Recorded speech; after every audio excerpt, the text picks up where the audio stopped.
ত্রয়োদশ সংসদ নির্বাচনের তফসিলের পরদিন ইনকিলাব মঞ্চের আহ্বায়ক ওসমান হাদিকে গুলি করে ভারতের মেঘালয়ে পালিয়ে যায় ফয়সাল করিম মাসুদ ও তার সহযোগী আলমগীর।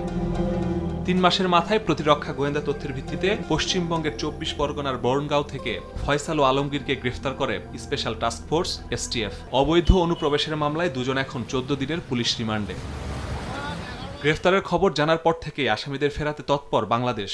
এরই অংশ হিসেবে কনসুলার অ্যাক্সেস বা গ্রেফতারকৃতদের সঙ্গে দেখা করার সুযোগ চেয়েছে কলকাতায় বাংলাদেশের উপহাইকমিশন। কাজ করছে মামলা তদন্ত সংস্থা সিআইডিও। এই যোগাযোগ অলরেডি শুরু হয়ে গেছে।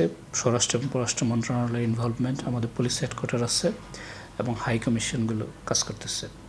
তো আমরা আশা করি খুব শীঘ্রই তাদেরকে আমাদের কাস্টডিতে নিয়ে আসতে সক্ষম হব। হাদি হত্যাকাণ্ডের সাসপেক্ট হিসেবে আটক করেছে এবং তাদেরকে খুব সম্ভবত 14 দিনের রিমান্ডে নিয়েছে। ইতিমধ্যেই আমাদের কলকাতার উপহাই কমিশন আছে, তারা যোগাযোগ করেছে। আমাদের কিছুক্ষণ অপেক্ষা করতে হবে। আমরা ভারতের কাছে কনসুলার অ্যাক্সেস চেয়েছি, তা পাওয়া মাত্রই আমরা সামনের দিকে এগোতে পারবো।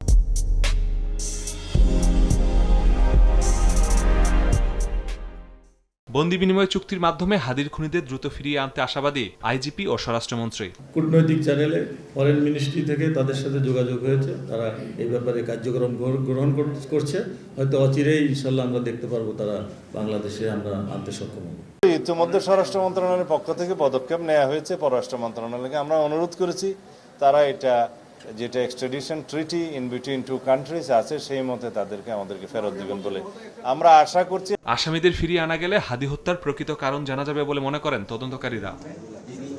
মাসুদুর রহমান, সময় সংবাদ, ঢাকা।